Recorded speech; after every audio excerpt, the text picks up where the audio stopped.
बातम्यांपासून ते राजकारणापर्यंत प्रत्येक घडामोडीवर बारीक नजर ठेवणारा तुमचा हक्काचा लोकल न्यूज प्लॅटफॉर्म ठाणे दर्पण, ठाण्याचं खरं प्रतिबिंब। ठाणे महापालिका क्षेत्रातील सर्वाधिक वर्दळीचा रस्ता असलेल्या घोडबंद रस्त्यावरील वाहतूक कोंडी कमी करण्यासाठी मुख्य आणि सेवा रस्ता जोडणीचे काम सुरू आहे। स्थानिक नागरिकांचा विरोध डावलून प्रकल्पाचे काम सुरू असून यामुळे स्थानिकांमध्ये नाराजी आहे। शिंदेच्या शिवसेनेच्या आग्रहानुसार हा प्रकल्प राबवण्यात येत असतानाही त्यांचा मित्रपक्ष असलेल्या भाजपच्या नेत्यांनी मात्र या प्रकल्पाबाबत वेगळी भूमिका मांडली। रस्ते कामानंतर दुभाजक टाकून सेवा रस्ता पुन्हा सुरू करण्याची भूमिका भाजप नेत्यांनी स्पष्ट केली। नवे ठाणे म्हणून घोडबंदरचा परिसर ओळखला जातो। या शहराचे गेल्या काही वर्षात मोठ्या प्रमाणात नागरिकीकरण झाले। या मार्गावरून अवजड वाहनांची वाहतूक सुरू असते। या वाहनांची संख्याही मोठी आहे। याशिवाय स्थानिक नागरिकांची वाहने याच मार्गावरून वाहतूक करतात। यामुळे घोडबंदर मार्गावर वाहतूक कोंडी होते। ही कोंडी टाळण्यासाठी मुंबई महानगर प्रदेश विकास प्राधिकरणाकडून सेवा रस्ते मुख्य रस्त्यात जोडणीची कामे सुरू आहेत। सेवा रस्त्यावर बेकायदा वाहन उभी केली जायची आणि फेरीवालेही ठाण मांडून बसत होते। यामुळे सेवा रस्त्याचा फारसा वापर होत नव्हता। यामुळे राज्याचे परिवहन मंत्री प्रताप सरनाईक यांनी मुख्य आणि सेवा रस्ता जोडणीचा प्रस्ताव पुढे आणला होता आणि ही कामे लवकरात लवकर पूर्ण व्हावीत यासाठी ते आग्रही असल्याचे सातत्याने दिसून येते। हा प्रकल्प कापूरबावडी ते गायमुख पर्यंत राबवला जातोय। प्रकल्पामुळे भविष्यात अपघाताचा धोका निर्माण होण्याची भीती काही नागरिकांकडून केली जात असून यातूनच नागरिकांकडून या प्रकल्पाला विरोध होत आहे। नागरिकांचा विरोध डावलून या प्रकल्पाचे काम सुरू आहे। हिरानंदानी इस्टेटमधील नागरिकांनी मध्यंतरी भाजप आमदार केळकर यांची भेट घेतली होती। यानंतर त्यांनी MMRD अधिकाऱ्यांना सूचना देऊन काम थांबवले होते। यामुळे या रस्त्याबाबत शिंदेची शिवसेना आणि भाजपची वेगळी भूमिका असल्याचे चित्र दिसून येत असताना आता याबाबत भाजप नेत्यांनी स्पष्ट भूमिका मांडत पुन्हा सेवा रस्ता करण्याची भूमिका मांडली। ठाणे महापालिका निवडणुकीत शिवसेना शिंदे गट आणि भाजपची युती झाली असतानाही ठाण्यातील भाजपच्या नेत्यांनी काल पक्षाचा स्वतंत्र वचननामा जाहीर केलाय। भाजपने माहितीच्या नावाने वचननामा जाहीर केला असला तरी वचननामा प्रकाशनावेळी शिंदे सेनेचे सचिव राम रेपाळे वगळता एकही बडा नेता यावेळी उपस्थित नव्हता। विशेष म्हणजे शिंदे सेनेकडून वचननामा जाहीर करण्यात येणार असल्याचे भाजपच्या नेत्याकडून यावेळी स्पष्ट करण्यात आले। यामुळे ठाण्यात युतीच्या गप्पा पण वचननामा मात्र स्वतंत्र असे चित्र दिसून येत आहेत। ठाणे महापालिका निवडणुकीत शिंदे सेना आणि भाजप या पक्षाची युती झाली। शिंदेची शिवसेना 90 तर भाजप 40 जागांवर निवडणूक लढवित आहे। या दोन्ही पक्षांकडून महायुतीचा वचननामा जाहीर करण्यात येईल असे बोलले जात होते। प्रत्यक्षात मात्र वेगळे चित्र समोर आले आहे। भाजपने महायुतीच्या नावाने काल वचननामा जाहीर केला असून यात विकासाला गती पर्याय 1 भाजप महायुती असा उल्लेख करण्यात आला आहे। माजी खासदार डॉ. विनय सहस्रबुद्धे, आमदार केळकर, आमदार निरंजन डावखरे, ठाणे जिल्हाध्यक्ष संदीप लेले, प्रदेश प्रवक्ते सुजय पक्ती, प्रवक्ता सागर भदे आणि शिंदे सेनेचे प्रदेश सचिव राम रेपाळे उपस्थित होते। ठाण्यातील विकास, रस्ते, मेट्रो, कोपरी पूल अशा अनेक दर्जेदार कामांमुळे ठाण्यामध्ये मोठ्या प्रमाणात कमळ फुलेल असे लेले यांनी सांगितले। ठाण्याचे धरण होईपर्यंत ठाणेकरांना मुबलक पाणी देण्याचा आराखडा आमच्याकडे तयार असून त्याची अंमलबजावणी करण्यात येईल असे केळकर यांनी सांगितले। ठाणे महापालिका निवडणुकीसाठी शिवसेना, उभाटा, महाराष्ट्र नवनिर्माण सेना आणि राष्ट्रवादी काँग्रेस शरदचंद्र पवार पक्ष या महाविकास आघाडीचा संयुक्त वचननामा सोमवारी सायंकाळी जाहीर झाला आहे। यामध्ये ठाणेकरांना भेडसावणाऱ्या वाहतूक कोंडी, पाणी प्रश्न, प्रदूषण दूर करण्याचे आश्वासन वचननाम्यात देण्यात आले। शिवसेना उभाटा पक्षाचे मुख्य प्रवक्ते संजय राऊत, नेते राजन विचारे, जिल्हाप्रमुख केदार दिघे, मनसेचे नेते अभिजित पानसे, जिल्हाध्यक्ष अविनाश जाधव यांनी महाविकास आघाडीचा संयुक्त वचननामा काल जाहीर केला आहे। नियोजन शून्य कामामुळे आपले ठाणेकरांचा अर्ध आयुष्य वाहतूक कोंडीत संपत आहे। आपल्या तलावांच्या शहरात पाणी टँकरने घ्यावे लागते अशी टीका वचननाम्यात सत्ताधाऱ्यांवर करण्यात आले।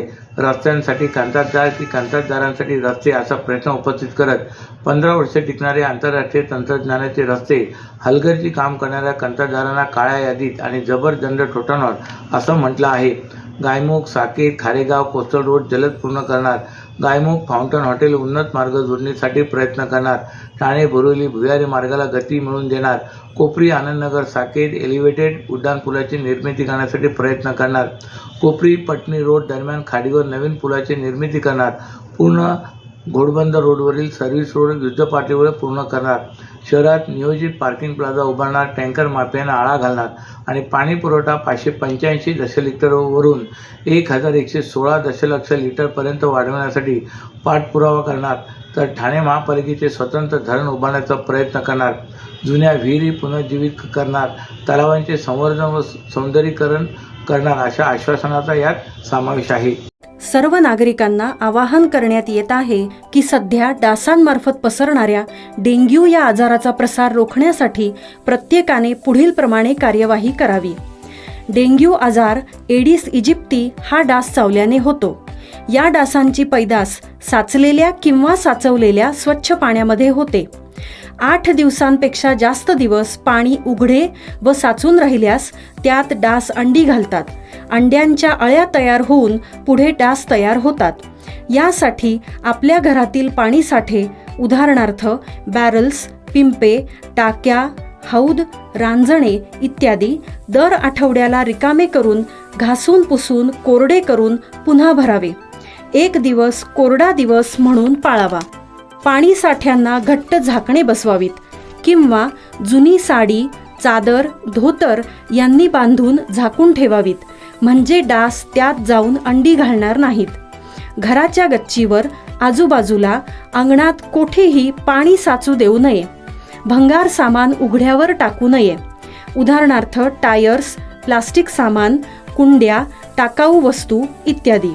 अशा सामानात पावसाचे पाणी साठून त्यात डेंग्यूच्या डासांची पैदास होते. घरातील कूलर्स, फ्रीजच्या पाठीमागील ट्रे हे देखील वेळोवेळी कोरडे करावेत. लक्षात ठेवा, नुसत्या फवारणीने डास घनता कमी होत नाही, तर त्यासाठी डास पैदास ठिकाणे नष्ट करणे ही आपल्या सर्वांची जबाबदारी आहे. कोणताही ताप अंगावर न काढता जवळच्या शासकीय रुग्णालयात मोफत औषधोपचार घ्या.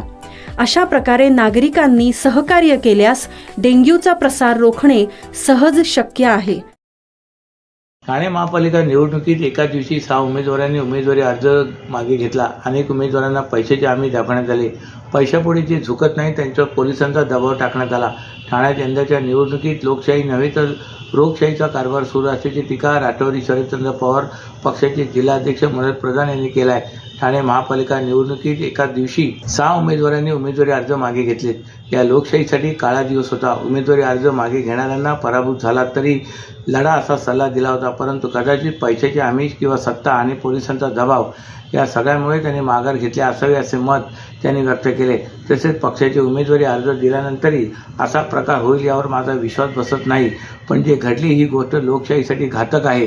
परंतु आमच्या उमेदवारांनी माघार घेतल्यामुळे आम्ही नागरिकांची जाहीर माफी मागतो असेही ते म्हणाले. येत्या 15 जानेवारी 2026 रोजी होत असलेल्या ठाणे महानगरपालिका सार्वत्रिक निवडणूक 2025च्या पार्श्वभूमीवर मतदारांमध्ये मतदानाविषयी जनजागरूकता निर्माण करण्यासाठी शहरातील विविध प्रभाग समित्यांतर्गत स्वीप पथकाच्या वतीने तसेच शालेय विद्यार्थ्यांच्या वतीने रॅली व प्रभात फेरी, पथनाट्य व मतदान शपथ कार्यक्रमाचे आयोजन करण्यात येत आहे.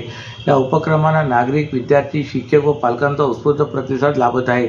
मतदानाचा टक्का वाढावा तसेच जास्तीत जास्त नागरिकांनी लोकशाहीने दिलेला अधिकार बजवावा यासाठी ठाणे महापालिकेच्या माध्यमातून जनजागृती करण्यात येत आहे. आयुक्त तथा निवडणूक अधिकारी सौरभ राव यांच्या मार्गदर्शनाखाली स्वीपच्या नोडल अधिकारी डॉक्टर मिताली संचेती यांच्या सहकार्याने शहरातील विविध भागात विद्यार्थ्यांच्या वतीने जनजागृती सुरू आहे. असे असताना ठाण्याच्या नळपाडा येथील श्री हरिकृष्णा इंग्रजी माध्यमाच्या शाळेतील विद्यार्थ्यांनी मतदानाबाबत जनजागृती रॅली करण्यात आली होती. या रॅलीत मुख्याध्यापिका, शिक्षक, शिक्षिका, विद्यार्थी मोठ्या संख्येने सहभागी झाले होते. त्यातच नळपाडा ते हायट पार्क अशा मार्गावरून रॅली काढत नागरिकांना मतदानाचे महत्त्व पटवून देत नागरिकांना मतदान करण्याचे आवाहन विद्यार्थ्यांच्या मार्फत केले जात होते. अशाच नव्या आणि ताज्या बातम्यांसाठी ठाणे दर्पणच्या पेजला लाईक करा आणि फॉलो करायला विसरू नका.